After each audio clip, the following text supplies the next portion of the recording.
Hello, guys and girls. Good afternoon. Muito boa tarde. Terceira série topíssima. Temos aí Baixa Grande do Ribeiro, Dom Inocêncio, o pessoal lá de Hugo Napoleão, né? Temos também Ribeiro, é isso? Com a gente, São Gonçalo, São Francisco e Uruçuí. Você que nos acompanha pelo YouTube, seja sempre muito bem-vindo. Você que nos acompanha pelo chat interno aqui das escolas, você que está nos acompanhando direto da sua escola, um prazer enorme. Você que depois nos acompanha pela aula gravada, fica aí o nosso convite. Se puderes, esteja com a gente no ao vivo também. Pessoal lá de Pajeú do Piauí, estamos juntos, vamos trabalhar, gente. Vamos ver hoje aqui algumas coisas muito bacanas desse idioma que não deixa nada a desejar, né? Temos aí o pessoal lá de Baixa Grande do Ribeiro 6. Professor, enfrentar um texto, né? É o que eu sei, assim, digamos, é o de mais certo, né? Num vestibular, num concurso, em nossas provas, nos sócios simulados. Isso é verdade. Sempre quando você vai se deparar com uma prova de língua estrangeira, seja de inglês, seja de espanhol, uma coisa é certa, você vai ter um texto como prática de leitura. É bom que nos acostumemos sempre a estudar o texto caracterizando o gênero textual e tipo textual, a função social do texto. Lembrando que nós ainda temos, sobre perspectiva de trabalho, competência 2, habilidades 5, 6, 7 e 8. Tá? Sendo assim, se faz muito, mas muito necessário a prática de conteúdo programático inerente a nossas séries, terceira série, né? No caso, infinitivo, gerúndio, as sentenças condicionais. Nas sentenças condicionais, senhores, botem aí um asterisco porque realmente aparece com mais incidência, tá? Nós vamos já verificar isso dentro do vamos praticar. O intuito disso é estabelecer uma identidade com os elementos que distinguem diferentes gêneros textuais. Empregar elementos estruturais do texto, recursos lexicais, morfossintáticos, recursos que marcam variedades linguísticas, dentre outros elementos, tendo em vista os diferentes gêneros e supostos textuais. Identificar o uso do infinitivo, do gerúndio, tempos verbais, verbo modal, né?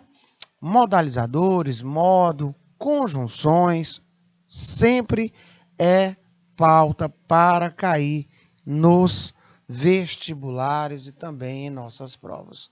Assim sendo, partimos sempre da identificação dos elementos que distinguem os diferentes gêneros textuais, reconhecimento dos efeitos de sentido decorrentes da escolha de vocabulário, tá? E o objetivo comunicativo de cada gênero textual. Isso é de suma importância. Então vamos dar uma olhadinha agora como é que isso se comporta em bases teóricas, tá? Dentro dessa perspectiva de trabalho, o que é que eu tenho, né, para trabalhar, por um exemplo, em termos de verbos, em termos de estrutura, não é, textual? Olha, primeira questão, ela nos aponta a presença de um texto. A primeira coisa que eu tenho que levar em consideração é saber criteriosamente alguns detalhes, tipo, tem título? Professor, eu já consigo ver que é carta ao editor.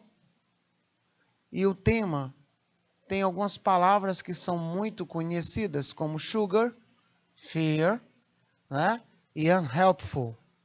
Eu sei, inclusive, que foi no The Washington Times, num dia de terça-feira, lá em 25 de junho de 2013. Essa pessoa que fez essa postagem, nessa sessão de jornal, ele abordou esse conteúdo, ele tem know-how para isso. É o Dr. Peter Lind, né?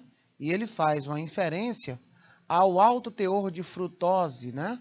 E outras correntes científicas, eles fazem uma associação, né, na intensidade indicativa de que a obesidade é resultado de ingesta, olha só, excessiva de caloria, combinada com um estilo de vida sedentário. Tá aqui, ó, estilo de vida sedentário. O fato é que os americanos eles estão consumindo mais do total de calorias agora do que antes.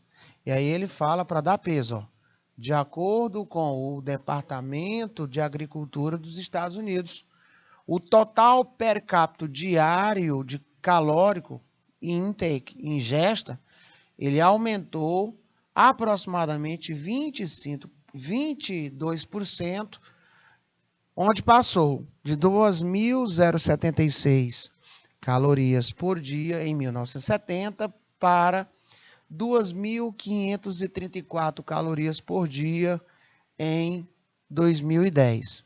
Aproximadamente um adicional de 458 calorias.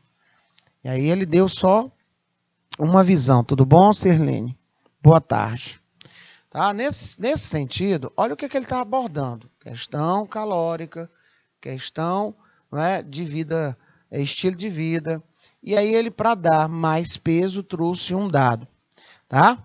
E aí ele diz, surpreendentemente, a quantidade calórica, né, através dos mais doces, né, tipo açúcar, alto teor de frutose nos xaropes,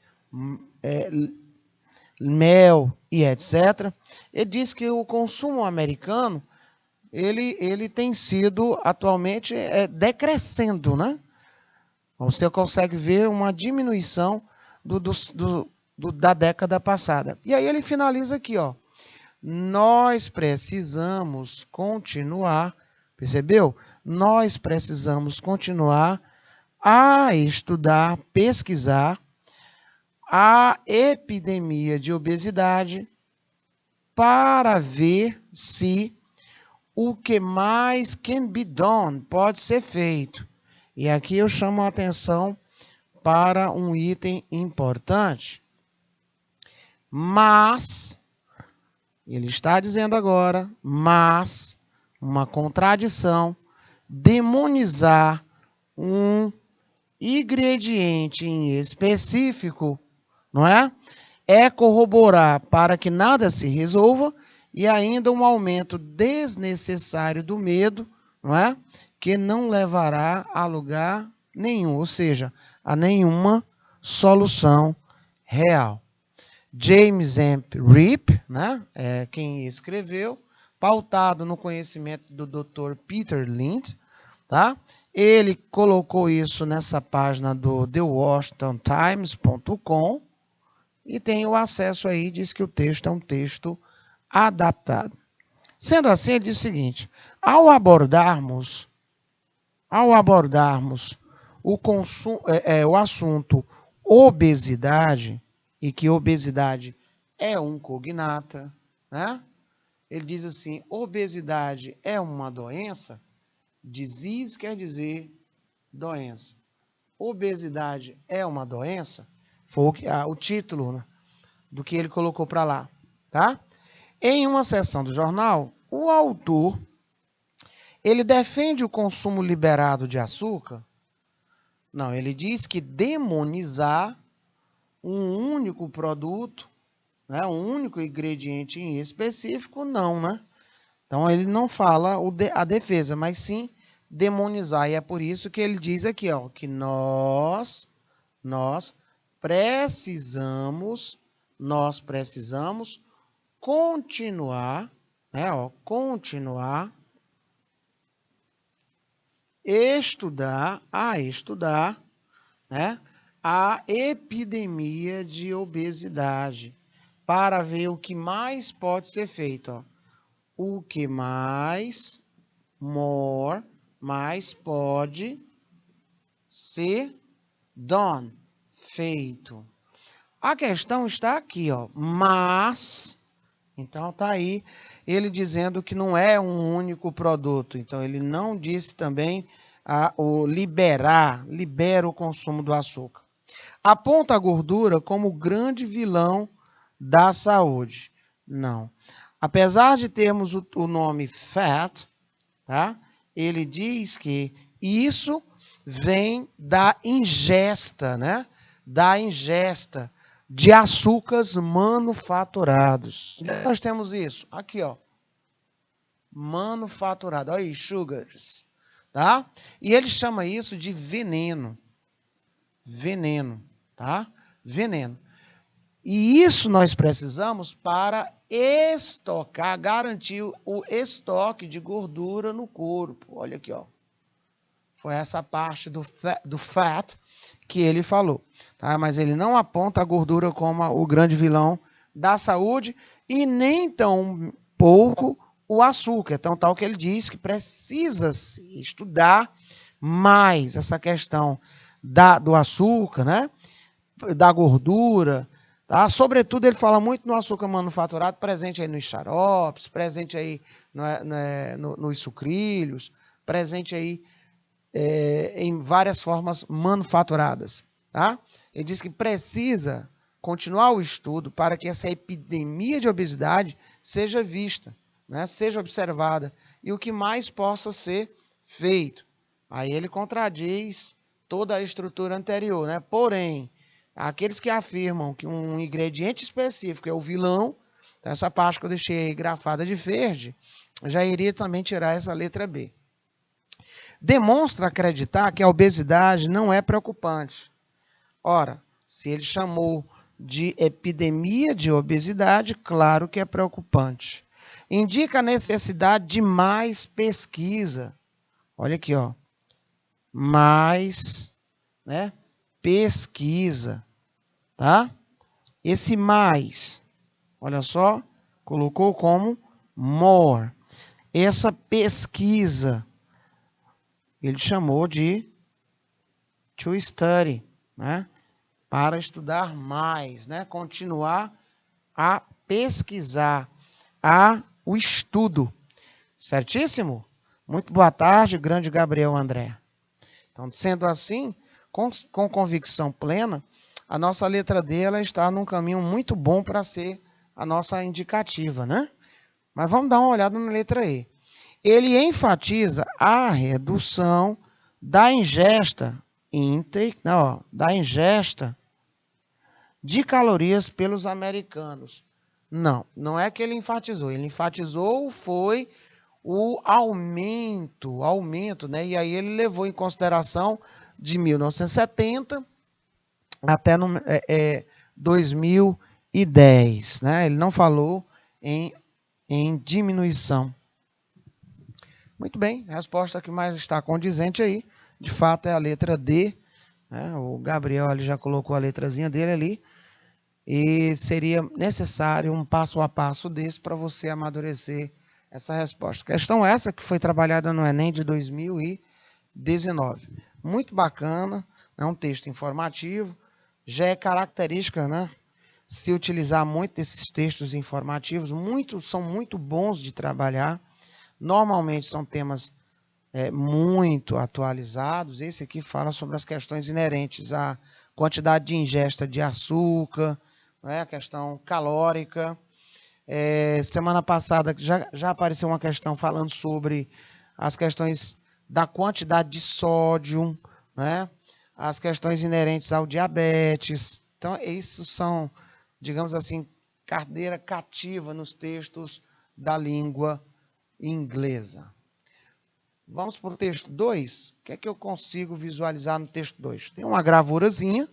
Esses temas, né, são bem recorrentes. Eu não posso menosprezar essa gravura. Tá? Aqui ele não está à toa. Primeiro item, se você analisar, a grande maioria das pessoas aqui, elas estão todas, olha, de mochila. E isso já te dá uma ideia que essas pessoas estão num local onde envolve estudos. Tá? Outro detalhe é que elas estão conectadas. Olha as anteninhas aí, ó. Elas estão conectadas, né? Tem título? Eu já consigo visualizar o título, né? O título está aqui presente. E aí eu tenho a palavra mobile, né? Esse mobile aí que vocês estão lendo, né? Mobile, como alguns gostam de ler, essa mobile. Só que a palavra, quando você tem um verbo e você acrescenta um ing, ele pode ser gerúndio, pode, que não é o caso.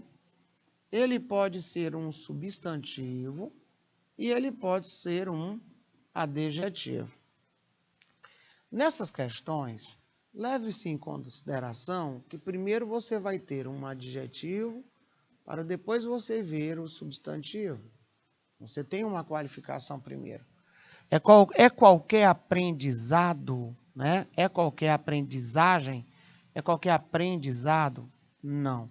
Esse aqui é o aprendizável através dos móveis, né? Da linha móvel.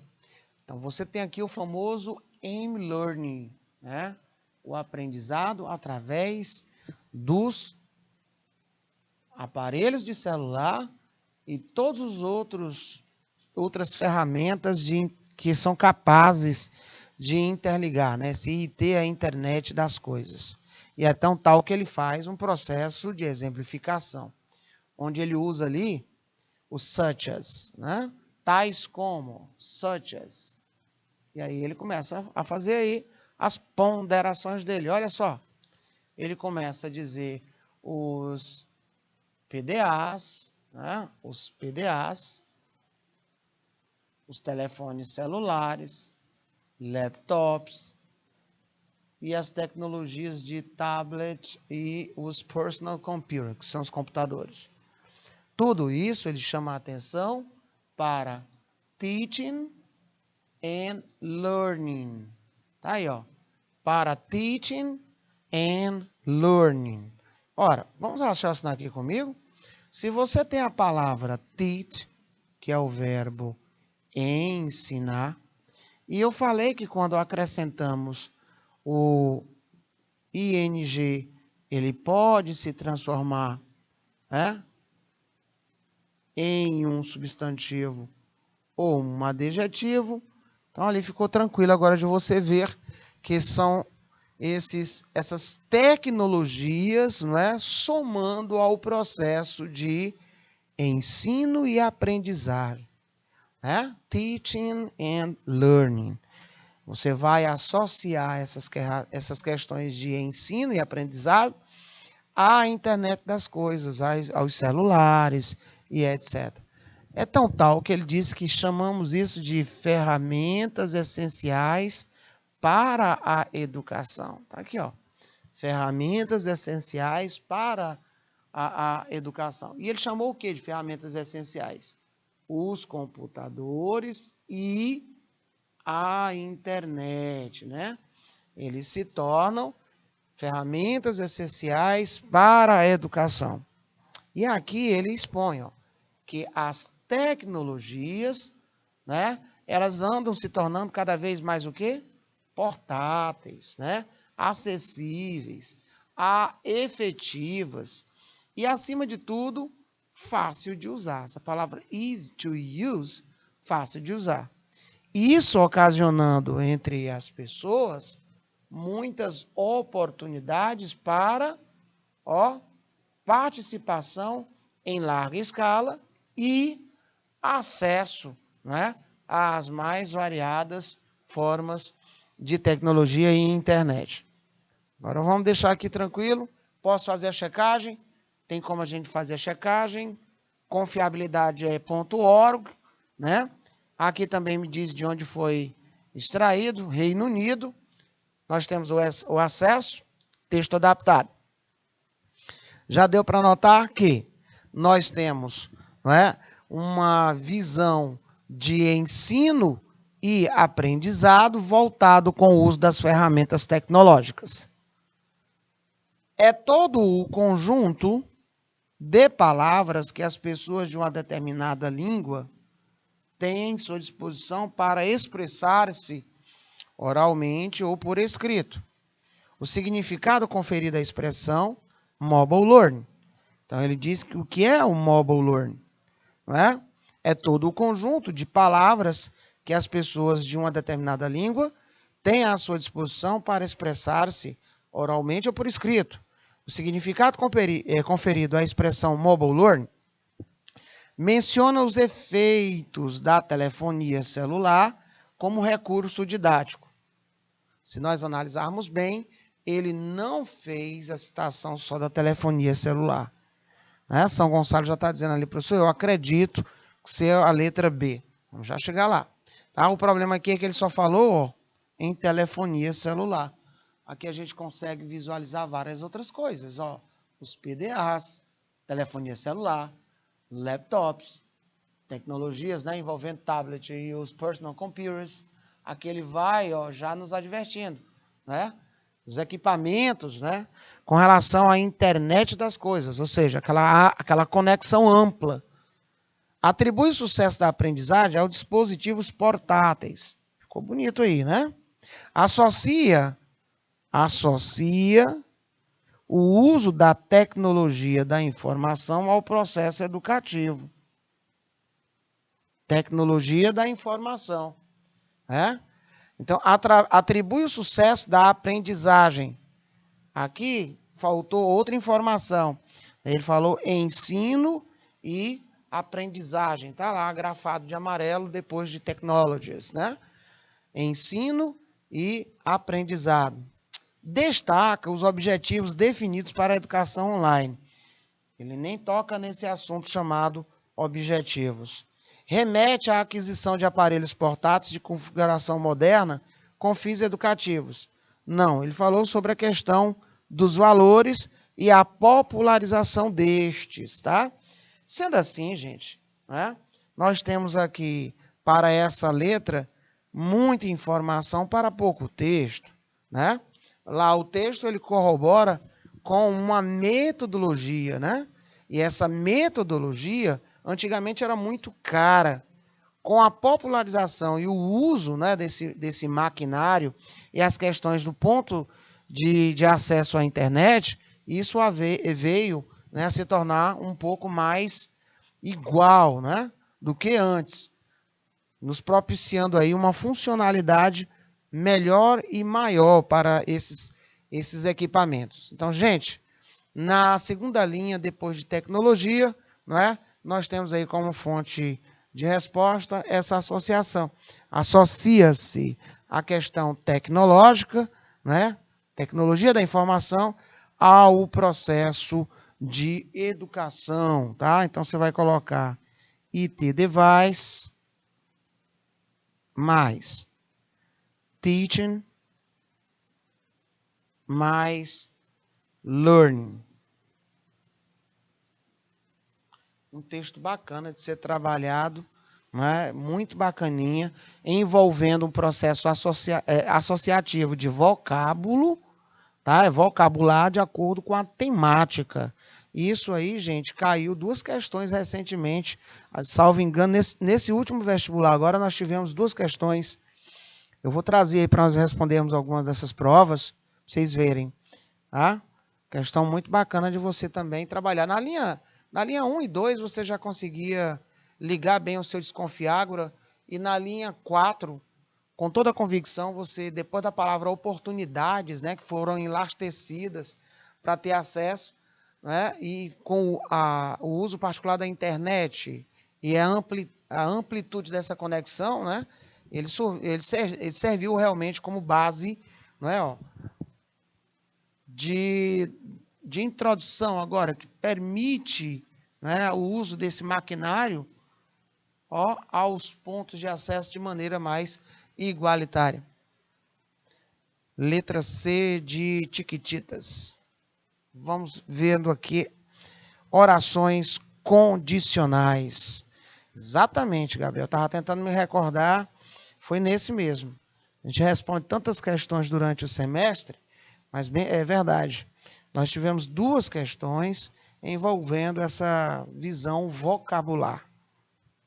Vamos tentar novamente? Bom, esse conteúdo, ele já participou aí das últimas 3 edições do Enem, em seguida. Este ano eu já vi ele aparecer em 6 instituições diferentes.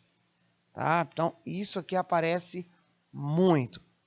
Não tem quando você quer dizer, ah, se eu fosse rico, ou se você estivesse aqui. Essas condições, elas são explicitadas no inglês de forma a variar o seguinte. Esse é o nome mais antigo, né? If clauses. Esse rapaz, ele é chamado de conditional sentences. Tá bom? Conditional sentences.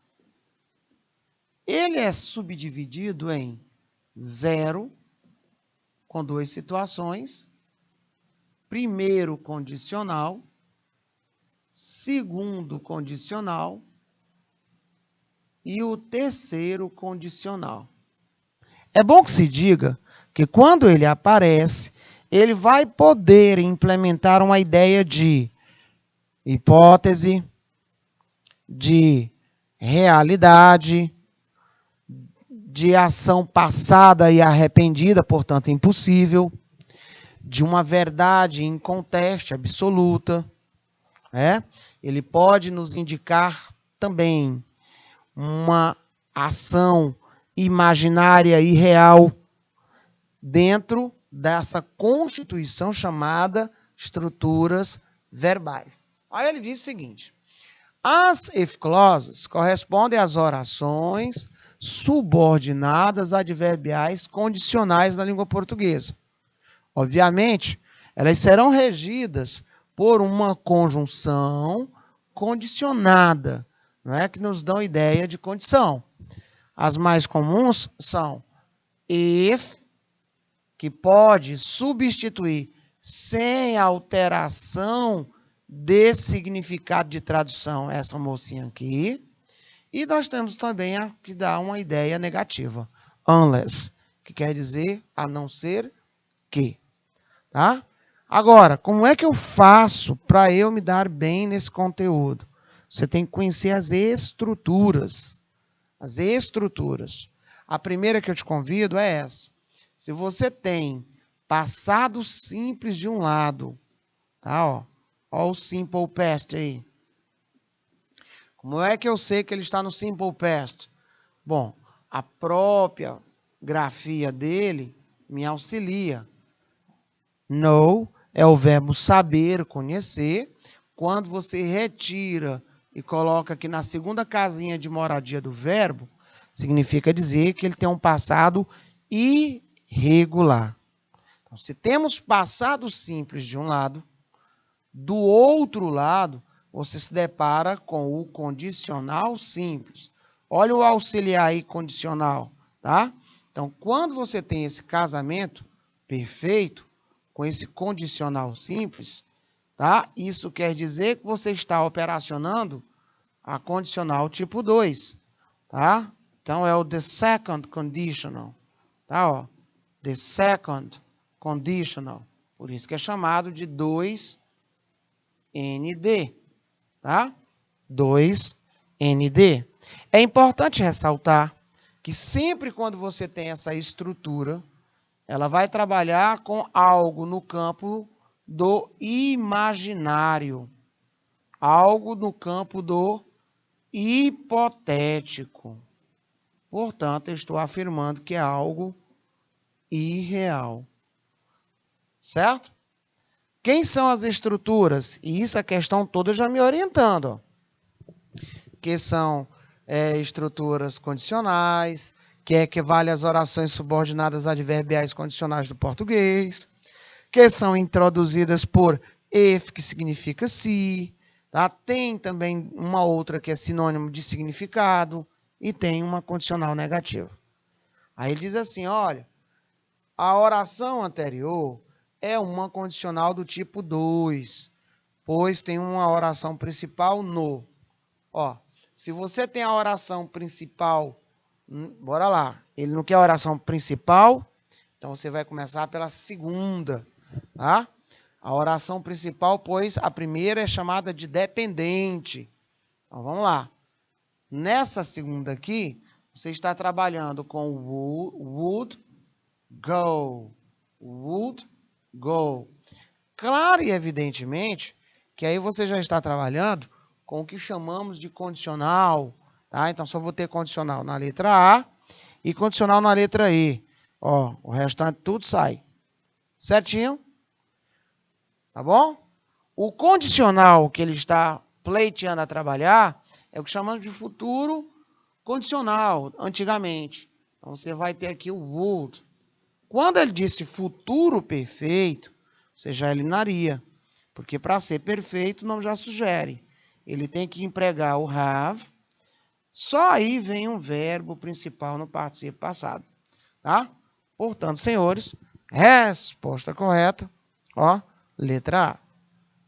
Sendo que o passado simples, ele foi aí representado pelo passado do verbo know, que é o verbo conhecer, né? If I know where he lived, I would go visit him. Se eu soubesse aonde ele morava, eu iria visitá-lo. Muito bem, São Gonçalo. Letra A. Fechou. Vamos tentar? Uma cantiga aí muito bacana dessa cidadã. E ela disse aqui, if I were a boy, even just for a day, né? Se eu fosse um menino, nem que fosse por um único dia, olha, eu passaria, né, a manhã inteira, né, rolando na cama. Olha aí. Aqui ele quer que você relembre o seguinte. Esse menino aqui, ele é o verbo no passado. Ele é o passado do verbo be. Quando você vai trabalhar as orações condicionais, você não vai empregar o was nessa situação aqui de segundo condicional. Tá? E depois, você vai empregar o verbo, tá? Mais o auxiliar de condicional. Ó. Pronto.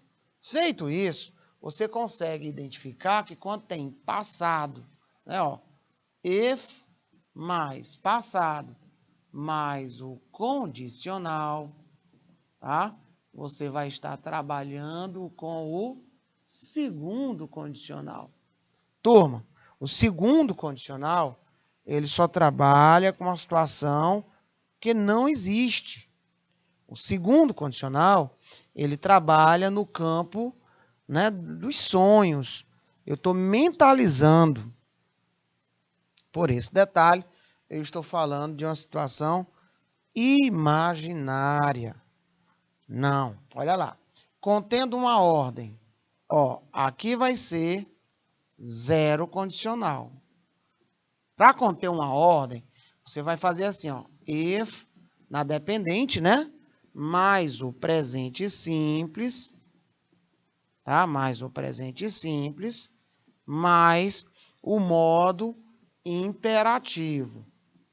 Vamos ver se isso procede, tá? Vamos ver se isso procede.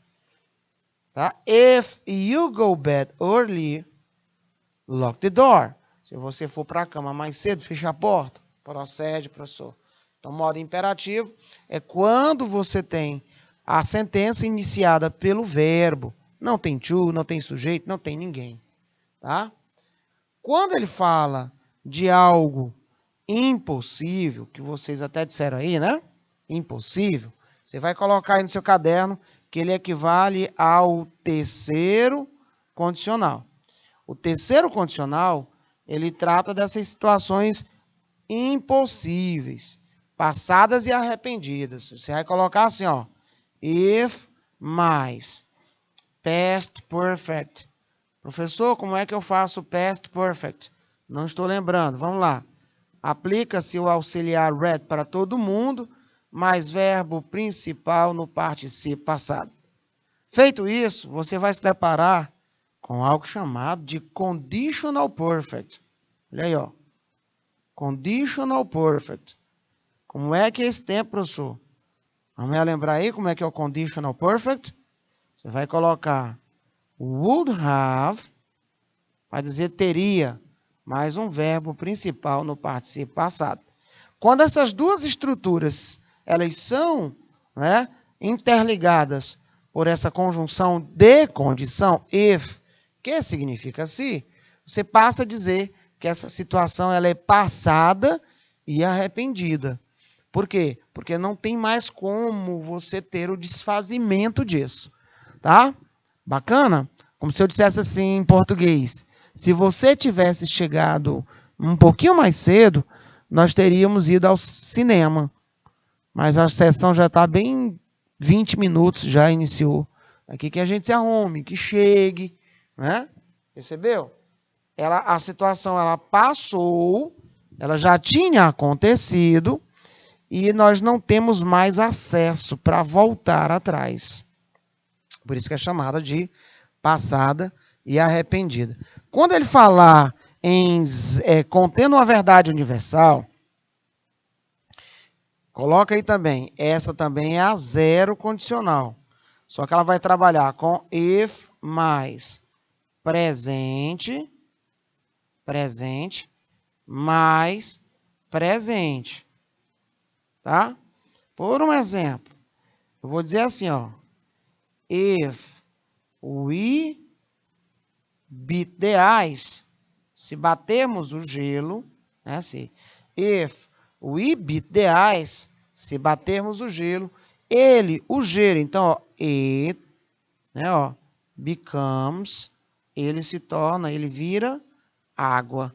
Gente, isso não é uma verdade em todo o planeta? Sob as mesmas condições, né, de temperatura e ambiente, você fizer isso, ele vai dar o mesmo resultado.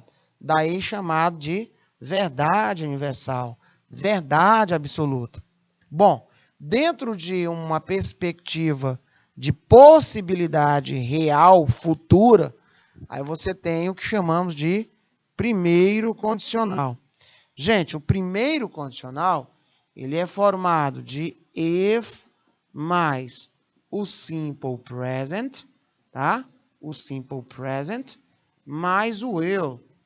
E isso aqui vai me garantir um factoide, algo que potencialmente ele poderá acontecer mediante o que eu estou vendo, né? If you study, you will, né? Se você estudar, you will get, né, a good mark, você vai conseguir uma boa nota, tá? Você vai conseguir passar no vestibular, você vai conseguir encerrar o seu ensino médio.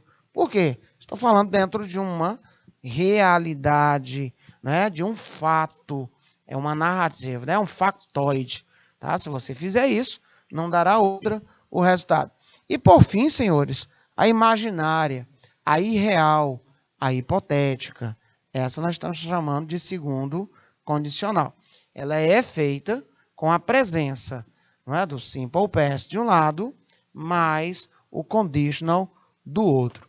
Exatamente, Gabriel. Nós temos aí, essa que você terminou de colocar, é o primeiro condicional. A verdade universal, if mais presente, mais presente. Perfeito. E professor, e cai? Ou se cai? Cai sim, né? Bom, nessa parte agora, perceba que ele não pediu para você trabalhar no reconhecimento estrutural e o que é que ela ocasiona de entendimento da língua portuguesa. Ele deu para você tão somente o uso de if, que significa se. Turma, quando isso aqui acontecer, se ele diz, né, sem alteração de sentido, tá? Ele quer dizer que dentro da tradução que você vai encontrar é a mesma. E quem é que tem a mesma tradução de if aqui? Tá? É essa daqui, ó. Grafia completamente diferente, mas ela tem a tradução. A mesma tradução do se, tá? Não vai sair aí achando que eu não vou colocar aqui para você a tradução das demais. Olha aqui, ó. Nós temos however, contudo, né? Nós temos moreover, além disso, therefore, portanto, e because, porque ou por causa de. Outra questão bem clássica de concursos, de vestibulares, de nossas provas, é extrair um fragmento textual, destacar o vocábulo e perguntar pela intenção comunicativa. E aí, nós teríamos aqui de indicar uma condição. Então, a ideia aqui, né, ela vai explicitar uma ideia de condicionamento, né? É uma condicional, tá? Elas com certeza aparecem com muita, mas muita clareza. Aproveitei o gancho e deixei aqui outras, né? Que também aparecem muito. However, contudo, né? Moreover, dando ideia aí de adição, tá? Therefore, dando ideia de adversidade. Because, dando ideia de causa e efeito, tá? Essas aqui aparecem e aparecem com muita frequência. Gêneros textuais que aparecem esse conteúdo. Vamos lá. Poemas, letras de músicas, né, que são as canções, tá? Aí nós temos postagens em cartazes eletrônicos, tá? Citações.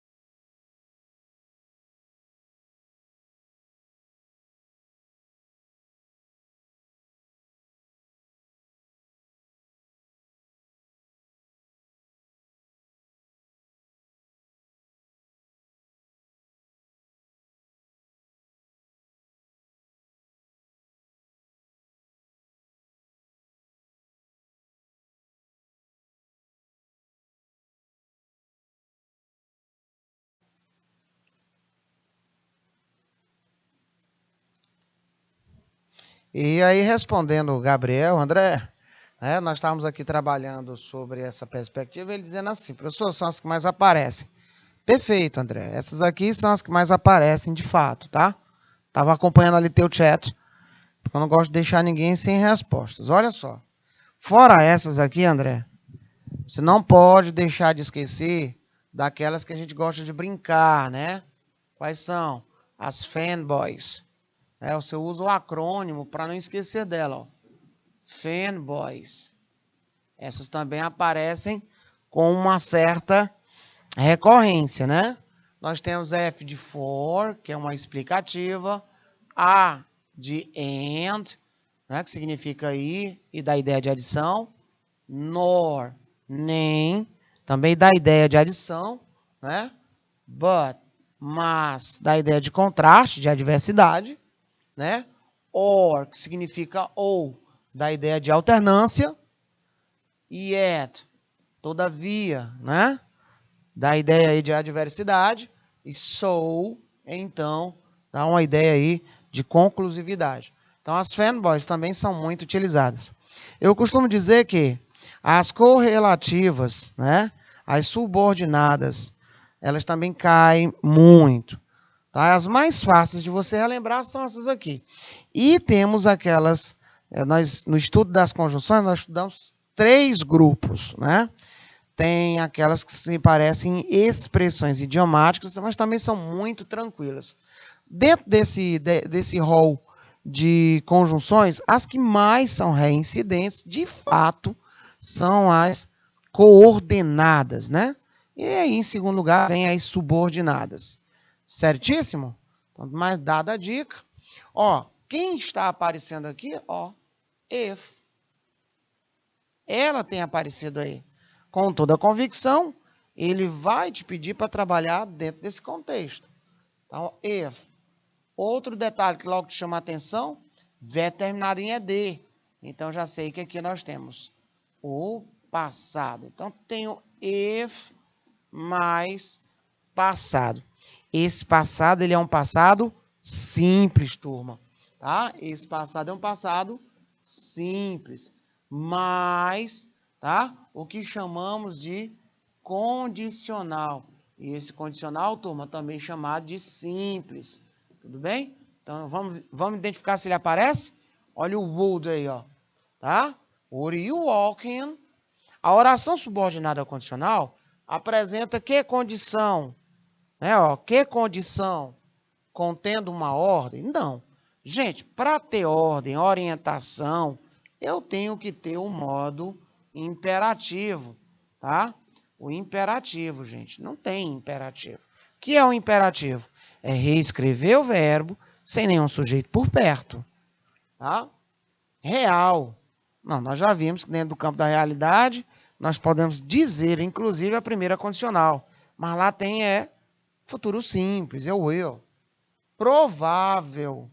Bom, aqui eu posso dizer que ela é imaginária, né? Eu posso dizer que ela é irreal. É isso? Não sei, professor. Pode não. Claro que não. Gente, provável no campo das probabilidades de acontecimento. Cuidado, tá bom? Sendo assim, professor, já sei qual é a minha resposta. Já estou lá na letra E, sem medo de ser feliz. Olha aqui, ó. Letra E. Impossível, tu já sabes que é a terceira condicional. Muito boa, Nicolas. Nicolas, ele diz... Professor, eu acho que é a letra C. Nicolas, sempre quando você se localizar assim, ó. If mais o simple past, tá? No caso lá, olha o ED. E aí você trabalhar no outro lado com o condicional simples, tá? Você vai dizer que essa estrutura, seja da forma direta ou indireta, ela sempre vai dizer assim para você: ei, eu sou o segundo condicional e eu não sou real. Certo, Nicolas? Bacana, André. E demais polos que nos acompanham. Então, sempre, sempre. Se eu te der qualquer gênero textual que, porventura, venha essa construção, você vai lá nas alternativas, né, desde que ela esteja em evidência, você vai lá nas alternativas onde tenha alguma coisa traduzida no campo da irrealidade, da hipótese, tá? Do imaginário. Não pode ter nada com probabilidade, com impossibilidade, com ordenamento. Por quê? Porque o segundo condicional, ele nos passa essa ideia. E para termos o segundo condicional, eu tenho passado simples e o would. Provando isso, olha aqui o nosso ED, provando que está no passado simples, tá? Provando isso, olha o nosso would, né? Olha aqui, ó. Ele aqui completamente sozinho. O verbo no infinitivo sem o to. Então, resposta correta, letra E. Ainda nessas situações envolvendo canções, né? Nós nos deparamos aqui, ó. If, que significa se. Feel, né? É o sentir. Mas, do outro lado, se você ficou com dúvida, olha o que é que apareceu muito tranquilo para nós identificarmos, tá? Gente, dentro dessas circunstâncias, você tem aqui a estrutura. Vamos colocar a estrutura.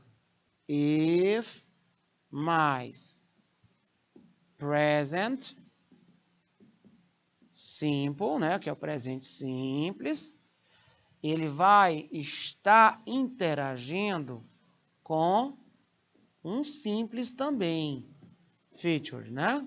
Ele é o futuro simples, representado com o uso do modal will. Combinado? Quando isso aqui aconteceu, você chama isso de primeiro condicional, tá? E o primeiro condicional, ele vai tratar das situações reais, das situações prováveis, possíveis, tá? Das situações chamadas de fatuais, porque ele vai explicitar justamente, tá? Coisas que somente esse primeiro condicional ele nos remete. Então, sendo assim, vamos ver qual foi o fragmento que ele trabalhou na sentença. Então, ele disse, ó, if you, tá? I will jump. Caracteriza uma condição real, irreal, impossível, universal, ordem. Vamos identificá-las? Vamos lá. Real, provável, possível, fatual, aqui é o primeiro condicional. Irreal, imaginária, hipotética, né? Aqui eu tenho o segundo condicional. Impossível, passada e arrependida, aqui eu tenho o terceiro condicional. Universal, aqui eu tenho o zero condicional. Uma ordem, uma orientação, também eu tenho o zero condicional. Tá? Lembrando que para termos o zero condicional, ação, né, universal, vamos lá, if mais simple present, só lembrar do gelo, hein? Mais simple present. Então, aqui nós teremos uma verdade in contest. Uma ordem, uma orientação, né? Uma orientação. Aqui você já vai se deparar com o zero condicional, mas o feitio é diferente. If mais, você vai colocar o simple present, tá? E esse simple present, ele vai trabalhar com o modo imperativo. Aí você já vai ter ordem. Certíssimo? Condicional real. Vamos lá. Você tem if mais simple present. Somente ele vai trabalhar com o simple feature. Ó, filtering.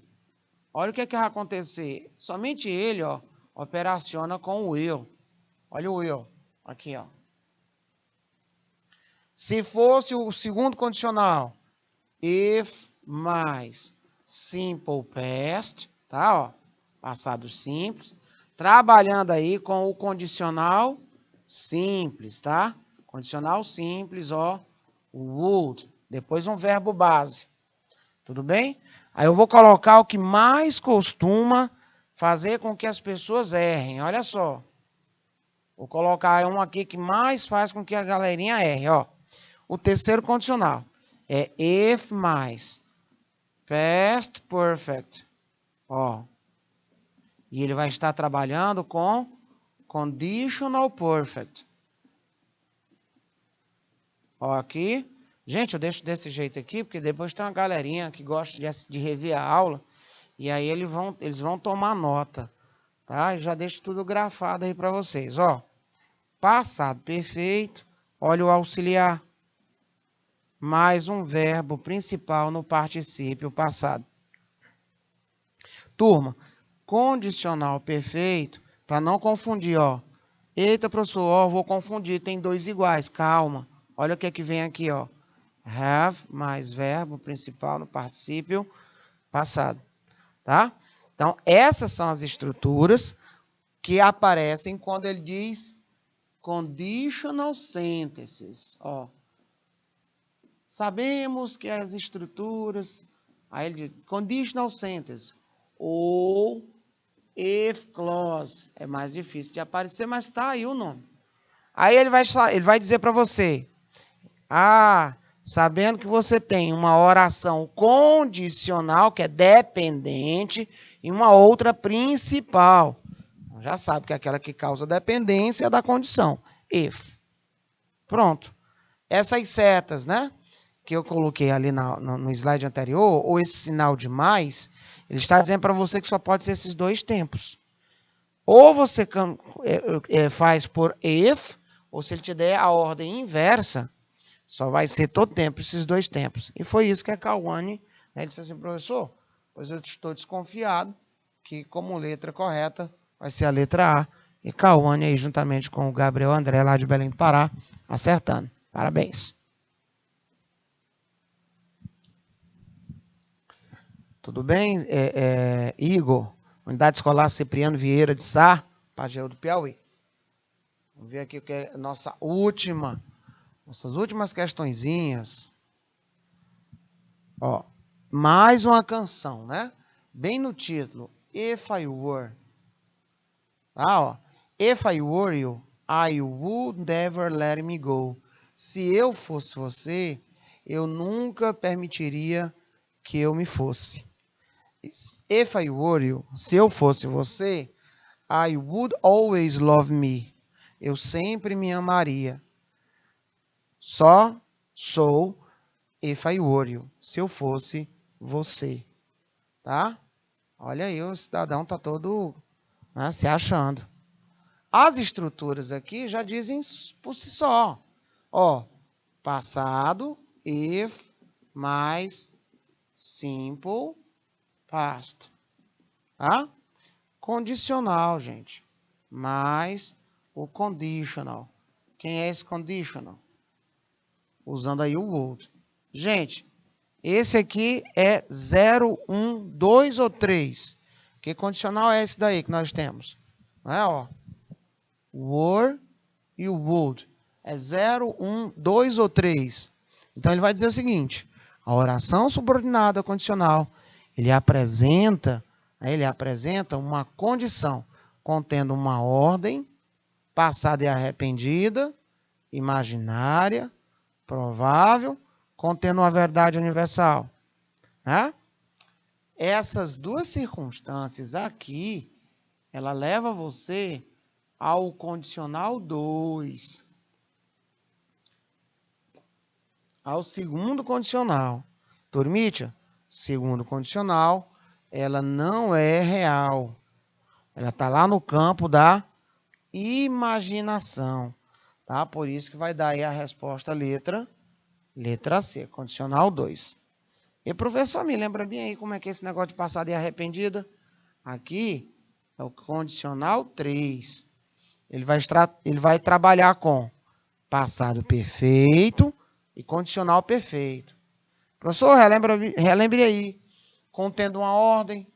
Gente, isso aqui é o zero condicional. Se tem ordem, vai ser presente simples e modo imperativo. Certinho? Professor, esse contendo uma verdade universal, hein? Gente, aqui é o zero. Tá? Só que ele vai aplicar um presente simples mais outro presente simples. Aí ele vai dizer, olha, eu sou uma verdade que não se pode contestar. Eu sou uma verdade universal. Certo? Finalizando aí a nossa aula de hoje. Olha aqui a estrutura que eu vou marcar para você rapidão. Ó, had come, tá? Would have seen. Que tempo é esse? Ó, ele é o past perfect, tá? E esse aqui, que tempo é esse? Esse aqui é o conditional perfect. E, gente, isso aqui é o 0, 1, 2 ou 3. 0, 1, 2 ou 3. Ó, se eu tenho passado perfeito mais condicional perfeito, isso vai ser igual ao terceiro condicional. E, turma, terceiro condicional, quando o autor, o carinha, eu, você, usamos o terceiro condicional. O que é que eu quero passar para quem vai me ouvir?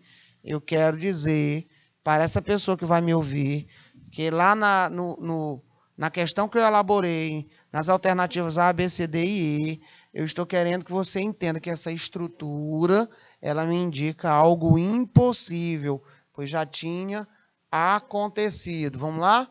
Impossível, impossível, impossível. Tudo bem? Então, ó, lá no primeiro. O segundo condicional, é imaginário, hipotético. Tá? Então, imaginário, hipotético. E o último, uma verdade universal. Tá? Verdade universal. Então, nessas circunstâncias, senhores, vocês vão se deparar com impossível, imaginária e verdade universal. Muito bem, queridos. E isso nós vamos ver durante o restante do ano, com muito mais modelo de questões para vocês aqui no canal Educação, nossa terceira série. O importante é treinarmos de um tudo. É com treino que as coisas ficam mais compreensíveis. Nunca fica mais fácil. Você é que fica melhor. O meu muito obrigado e eu te espero na semana que vem. Bye.